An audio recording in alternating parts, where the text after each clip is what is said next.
Salve.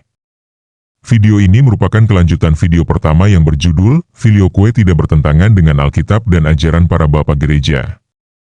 Sebaiknya Anda menonton video pertama tersebut untuk mendapatkan gambaran yang lebih lengkap dan luas, terkait ajaran gereja Katolik tentang Filioque ini.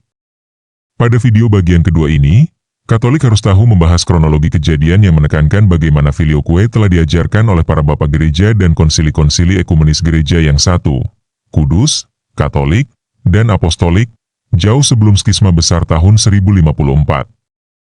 Melalui kronologis ini akan terlihat dengan jelas bagaimana Filioque sudah diajarkan dan diimani oleh gereja barat dan gereja-gereja timur baik kepatriarkan Alexandria dan Antioquia, hingga akhirnya Photius dari gereja ortodoks timur menentang frase Filioque. Mari kita gaspol.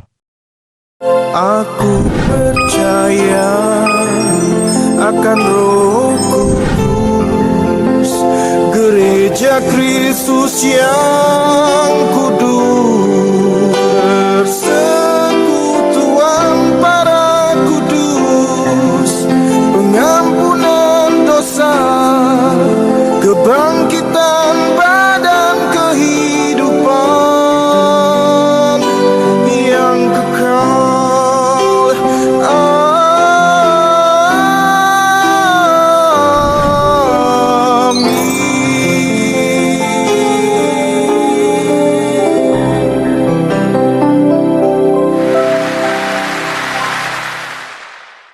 Kronologi kedua.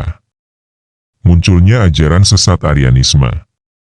Ajaran tentang kesamaan hakikat Allah dalam ketiga pribadi Trinitas memperoleh tantangan dari ajaran sesat Arianisme, tahun 319, yang mengancam perpecahan gereja di abad 4.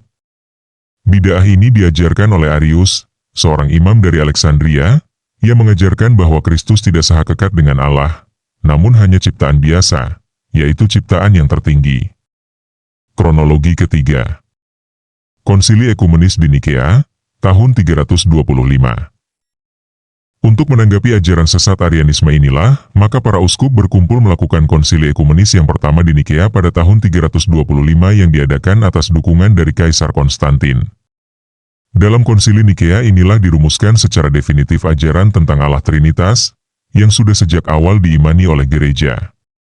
Hasil terpenting dari konsili Nikea adalah kredo atau syahadat Nikea yang disusun sebagai rangkuman iman akan Trinitas, terutama untuk menyatakan ketuhanan Yesus. Demikianlah terjemahan syahadat Nikea tahun 325 sebelum digabungkan dengan hasil konsili Konstantinopel. Aku percaya akan satu Allah, Bapa yang Maha Kuasa, Pencipta dan segala yang kelihatan dan tidak kelihatan, dan akan satu Tuhan Yesus Kristus, Putra Allah yang tunggal, yaitu dari hakikat Bapa, Allah dari Allah, terang dari terang, Allah benar dari Allah benar, dilahirkan bukan dijadikan, sehakikat dengan Bapa, yang melaluinya segala sesuatu dijadikan di langit dan bumi. Ia turun dari surga, untuk kita manusia dan untuk keselamatan kita. Ia menjelma dan menjadi manusia, menderita, dan bangkit lagi di hari ketiga, naik ke surga dan akan datang kembali untuk mengadili orang yang hidup dan mati. Dan, aku percaya, akan Roh Kudus. Mereka yang berkata, ada saatnya di mana ia atau Kristus tidak ada, dan ia tidak ada sebelum ia dilahirkan, dan bahwa ia dijadikan dari ketiadaan, atau ia yang berpegang bahwa ia adalah dari hipostasis yang berbeda atau dari hakikat yang berbeda dari Allah Bapa, atau bahwa Putra Allah diciptakan, atau dapat berubah, Gereja Katolik menyatakan anatema. Jadi sesungguhnya, Anda sudah lihat barusan, dalam kredo Nikea tahun 325 tidak disebutkan secara rinci tentang asal-usul Roh Kudus, karena fokus utama kredo adalah untuk menyatakan bahwa Kristus adalah sungguh Allah, dan bahwa Kristus lahir dari Allah Bapa dan sehakikat dengan Allah Bapa. Anda perlu mengetahui juga, bahwa gereja tidak hanya mempunyai satu jenis kredo atau syahadat. Namun terdapat beberapa rumusan, selain syahadat Nikea Konstantinopel, yang semuanya diterima oleh gereja, yaitu syahadat para rasul, syahadat Athanasius, demikian pula syahadat umat beriman yang diajarkan oleh Paus Paulus ke-6 dan Paus Pius ke-4. Keseluruhan rumusan syahadat ini tetap menyampaikan kebenaran iman Kristiani. Kronologi keempat. Konsili Konstantinopel pertama tahun 381. Konsili Konstantinopel pertama pada awalnya dimaksudkan sebagai konsili wilayah atau lokal. Konsili ini, Walau dihadiri oleh 150 orang uskup, tidak dihadiri oleh para uskup gereja barat dan juga tidak dihadiri oleh patriark gereja timur Alexandria. Fokusnya adalah untuk menetapkan suksesi di kepatriarkan Konstantinopel, yang saat itu belum diakui oleh tahta suci Roma, walaupun juga bertujuan untuk meneguhkan syahadat Nikea, untuk mengajak para semi-Arian untuk kembali berrekonsiliasi dengan gereja dan untuk mengakhiri bid'ah Makedonian yang menentang kealahan Roh Kudus. Maka dapat dimengerti bahwa pada konsili diadakan penambahan pernyataan tentang Roh Kudus. Makedonius dan pengikutnya, sebelumnya dikecam oleh konsili Alexandria, tahun 362, dan oleh Paus Damasus pertama, tahun 378, karena mengajarkan bahwa Roh Kudus hanya berasal dari Allah Putra saja, melalui penciptaan. Konsili Konstantinopel meluruskan dengan memberikan tambahan rumusan, Roh Kudus berasal dari Allah Bapa. Namun tambahan ini bukan merupakan pernyataan iman yang baru yang sebelumnya tidak ada, tetapi merupakan pernyataan iman tentang Roh Kudus sebagaimana telah diimani oleh para rasul dan gereja sejak awal, sebagaimana tertulis juga dalam kitab suci. Berikut adalah kredo atau syahadat Konstantinopel pertama, hasil konsili Konstantinopel pertama. Aku percaya akan satu Allah, Bapa yang Maha Kuasa, pencipta langit dan bumi, dan segala sesuatu yang kelihatan dan tidak kelihatan.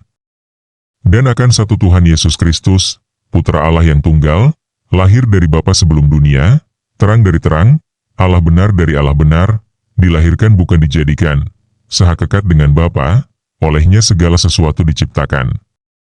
Ia turun dari surga untuk kita manusia dan untuk keselamatan kita. Ia dikandung dari Roh Kudus dan dilahirkan oleh perawan Maria, dan menjadi manusia, disalibkan bagi kita di bawah pemerintahan Pontius Pilatus. Ia menderita sengsara, wafat dan pada hari ketiga bangkit menurut kitab suci. Ia naik ke surga dan duduk di sisi kanan Allah Bapa. Ia akan datang kembali dengan mulia untuk mengadili orang yang hidup dan mati, kerajaannya tidak akan berakhir. Aku percaya akan Roh Kudus, Tuhan dan pemberi kehidupan. Ia berasal dari Allah Bapa, yang dengan Bapa dan Putra, disembah dan dimuliakan, ia bersabda dengan perantaraan para nabi. Aku percaya akan gereja yang satu, kudus, katolik dan apostolik.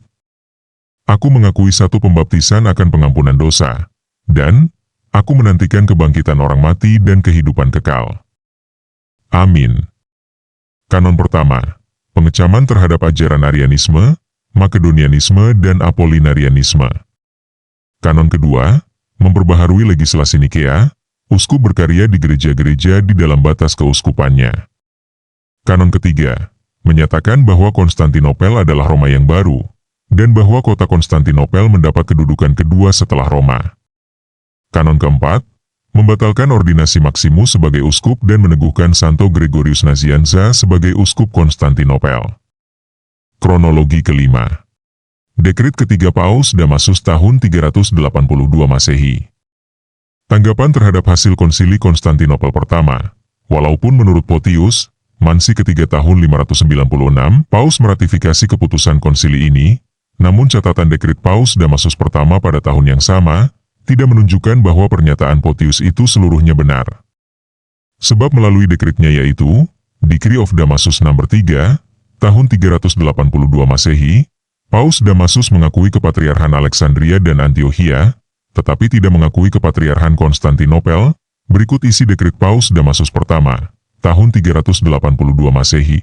Meskipun semua gereja Katolik tersebar di seluruh dunia, namun gereja Roma telah ditempatkan di tempat terdepan, tidak oleh keputusan-keputusan konsili gereja, tetapi telah menerima keutamaan dari suara Tuhan dan penyelamat kita, yang mengatakan, "Dan aku pun berkata kepadamu, engkau adalah Petrus, dan di atas batu karang ini aku akan mendirikan jemaatku dan alam maut tidak akan menguasainya.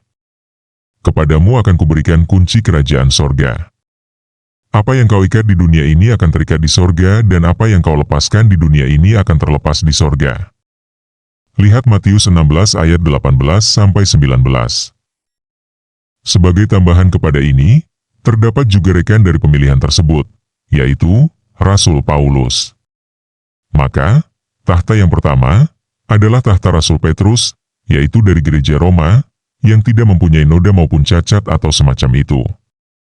Tahta kedua adalah tahta gereja Alexandria, yang dikonsekrasikan atas nama Rasul Petrus yang terberkati oleh Markus, muridnya dan sang penulis Injil. Tahta ketiga adalah tahta gereja Antiokhia, yang adalah milik Rasul Petrus yang terberkati, di mana ia tinggal sebelum datang ke Roma dan ketika nama Kristen pertama kali dipergunakan bagi bangsa yang baru. 69 tahun berikutnya, Santo Paus Leo Agung, melalui Patrologia Latina, PL, volume 54, kolom 1003 hingga 1005, menyatakan bahwa kanon 3 konsili Konstantinopel ini tidak pernah diserahkan kepada tahta suci, dan tidak pernah diterima oleh Paus di Roma, dan ini merupakan penyimpangan dari ketentuan Nikea. Baru pada konsili umum ke-8, tahun 869, Konstantinopel diakui sebagai tingkat yang kedua dalam kepatriarhan. Sedangkan tentang teks syahadat konsili Konstantinopel tidak dibahas oleh Paus. Aku percaya akan Roh Kudus, Gereja Kristus yang kudus,